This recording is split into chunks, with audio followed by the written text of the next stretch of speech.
Consistent turn 3 kills. Is this the fastest deck in One Piece?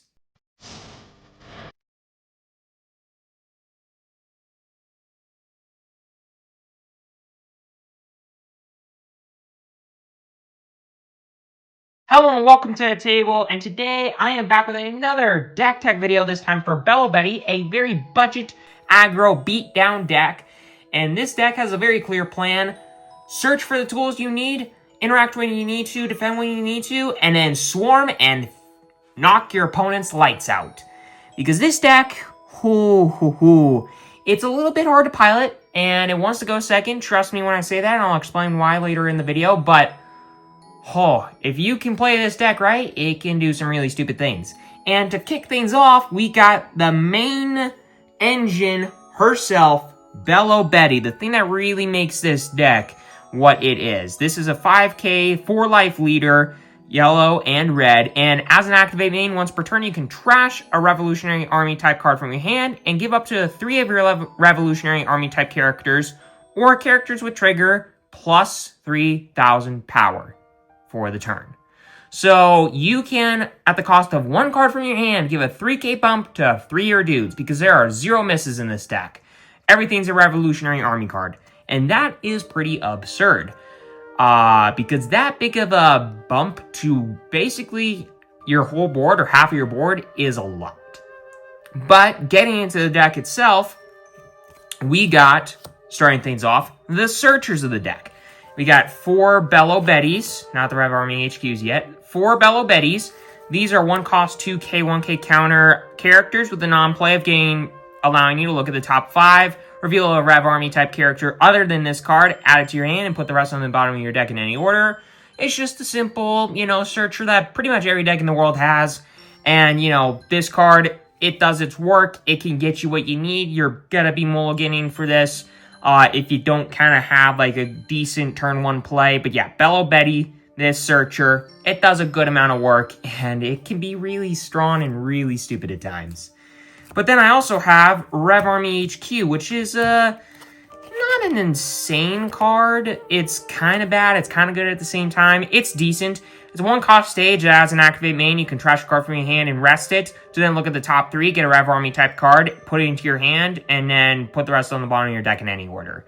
It's kind of like a multi-use Belo Betty, but it doesn't counter, and it can't be a character that, like Belo Betty, can be bumped to 5, which can actually be pretty useful on turn 2, and one of the ways that you can win on turn 3, so that's pretty good. But Rev Army HQ, game to get multiple searches can sometimes be very valuable, but most of the time this is just a worse Belo Betty. Which, more searchers is still good, but it's definitely not the MVP of the deck by any means.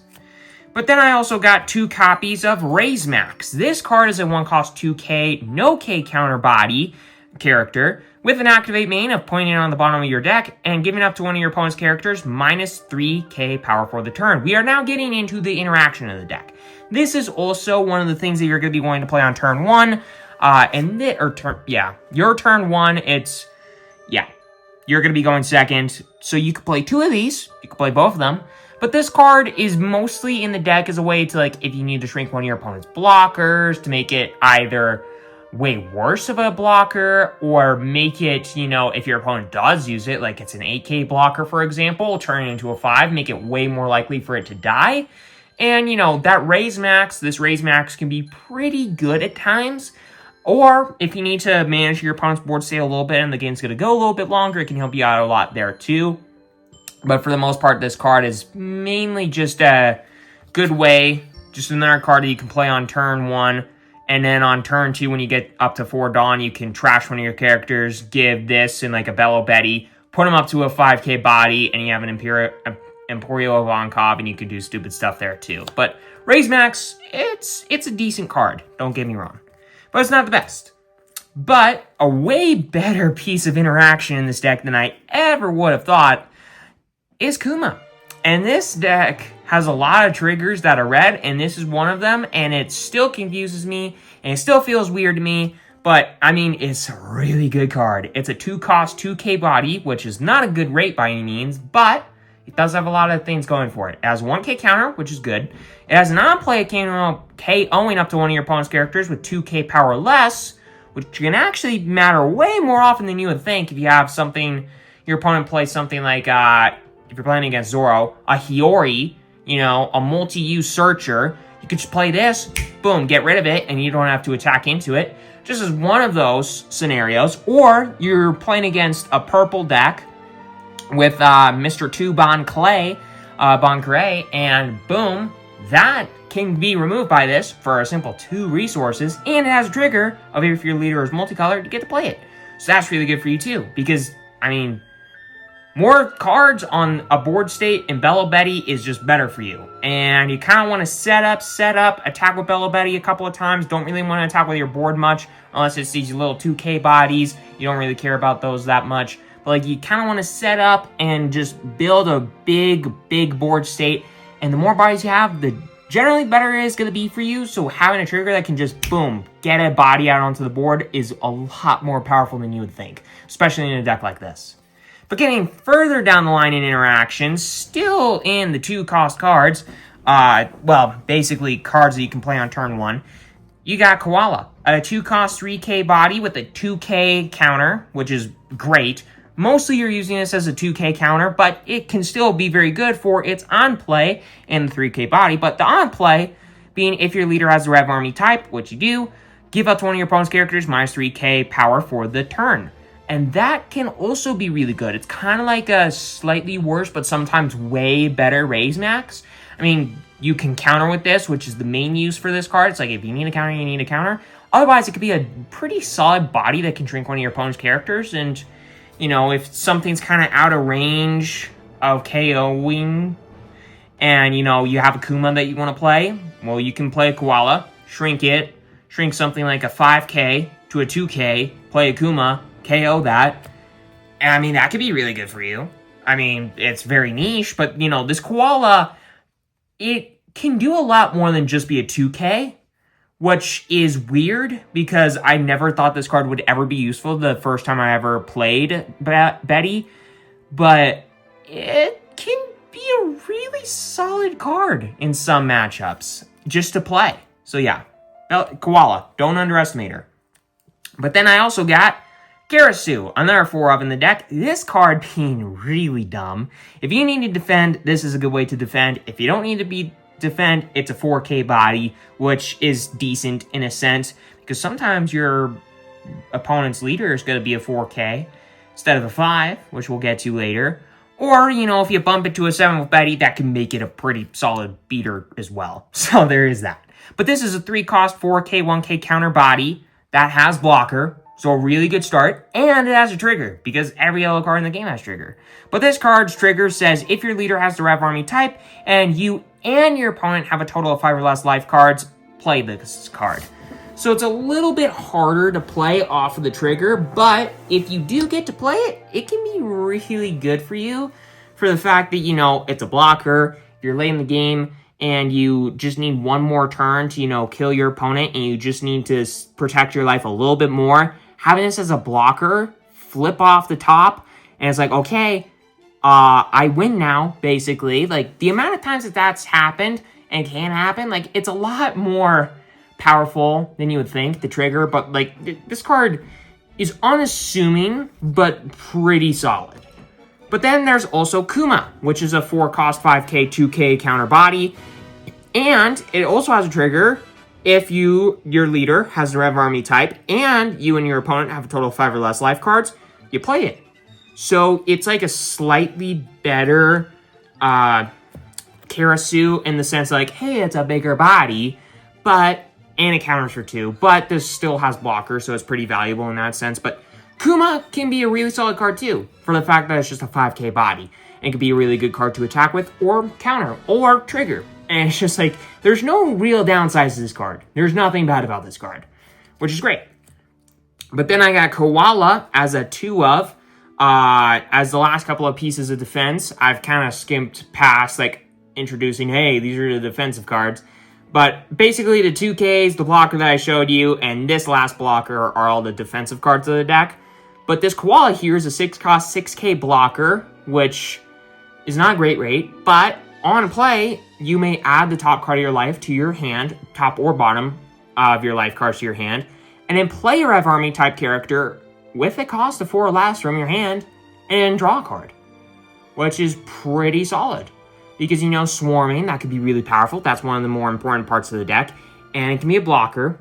So, it's unfortunate that it doesn't counter for anything. That does suck, but besides that, it's pretty solid. But, getting to the most important part of the deck, the swarm cards. Now, I've shown you Koala and the triggers. You know, there are a ton of cards with trigger that can allow you to swarm a lot more. But these are the cards that, like, guaranteed can allow you to get more bodies on the board just because of what they do.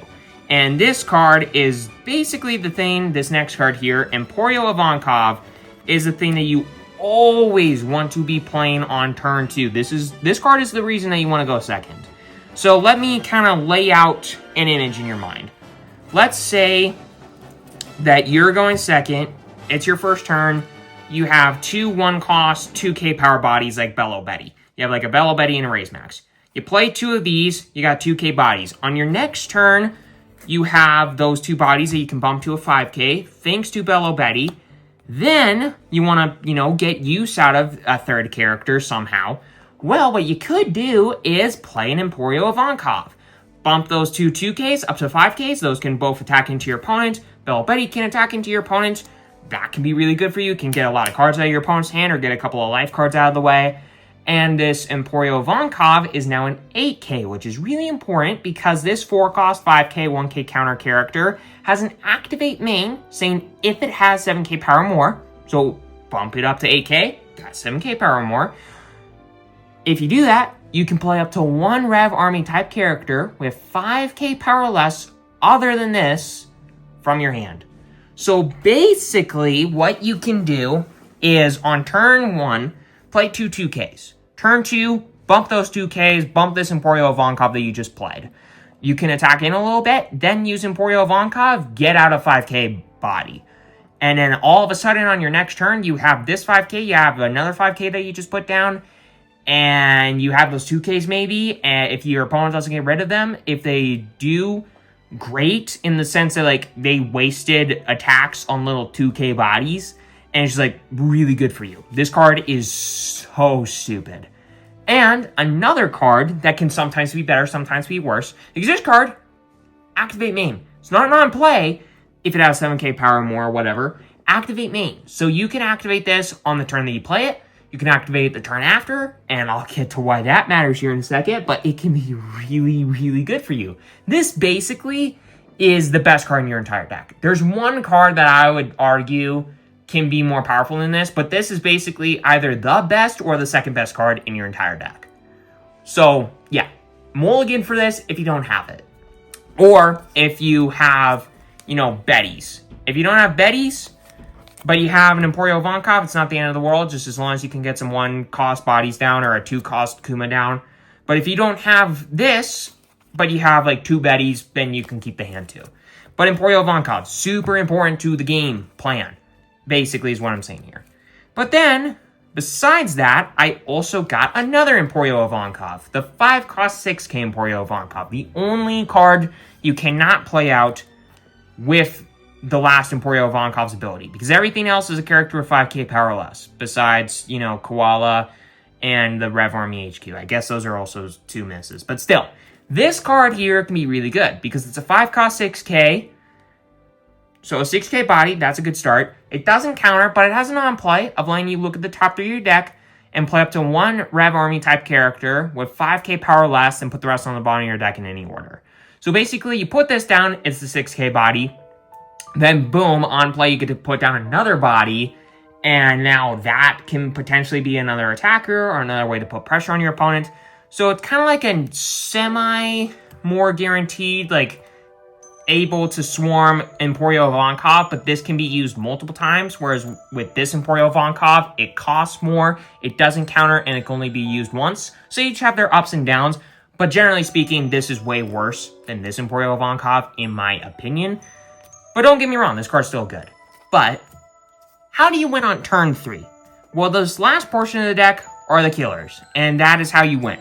So, one of the reasons that I think it's very important that this Emporio Ivankov can be used multiple times is for the reason that you can then, on your killing turn, your turn 3, you can put down the first killer of the deck, Inazuma. This card is a 3-cost 4K, 1K counter body, which is small and nothing really insane, but it has potentially the most important line of text in this entire deck, because this card is kind of like the bread and butter of how you can win on the third turn, or make it a lot more easy for you to win on the third turn. It can get you a lot more potential attackers out of nowhere that your opponent's not expecting. Because if you have a character with 7k power or more, other than this character, Inazuma gets Rush. So, if you have, this Ivankov as an 8k, you use Ivankov, you play an Inazuma, boom, Inazuma is now Rush. It has Rush. That can be really stupid for you. And if you have a way to shrink your opponent's leader down to a 4k, then it can basically come in, force your opponent to strip cards from their hand. You don't have to give any of your active Dawn to it or anything like that. So basically, this Inazuma can be more ways to put pressure on your opponent on that last closing turn and just be really dumb. But then there's also a Morley. This card is also really stupid. It's a 3-cost 5k, no K counter body that, when attacks, if this character has 7k power or more, your opponent cannot activate blocker during this battle. So it cannot be blocked. That is really powerful, because if your opponent are relying on blockers in order to survive, this can say no. And on top of that, it has a trigger, saying you may trash a card from your hand and then play this if your leader is multicolored, which it is. But yeah, this card can be played for free. So basically, if somebody's swinging into you, you generally always take the hit, unless you're playing against something like a Zoro and it's like, yeah, I'd rather not take the hits. Or something with double attack like Yamato and it's like, yeah, I'd rather not take the hits. But basically, you are always going to be taking the hits and basically praying that you get a trigger like this that allows you to play something like this for free, which is really dumb. And you also have something else like that you can rely on, like a Lindbergh, a 4-cost 5k, 1k counter body that, when attacks, if it has 7k power or more, KO to one of your opponent's characters with 3k power or less. So it's a little bit more interaction. It could be something to kill something like Mr. 2 or something like one of your opponent's searchers or little tiny blockers or something like that. But generally speaking, this is a 4-cost 5k body that sometimes can do some other things and has the important trigger of saying you can trash a card from your hand and play this. So this card's really good too, because it's another 5k body. And that is really, really strong. And lastly, the most important card in the deck, besides maybe the 4-cost Emporio Ivankov, Karasu. This 4-cost 5k, 1k counter body on play. If your leader has the Rev Army type, give up to one of your opponent's characters, -1, or leader or characters, -1k power for the turn. And when attacking, if it has 7k power or more, give up to one of your opponent's leader or characters, -1k power for the turn.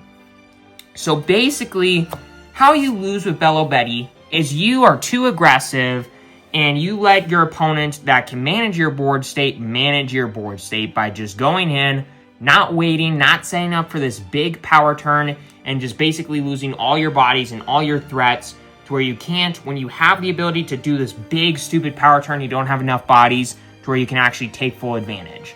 And you want to wait as long as possible with your important attackers to use them and actually attack with them until you can play something like this Karasu to ensure that you can win. Or you have enough Inazumas to where you can rush in with enough bodies to then kill your opponent.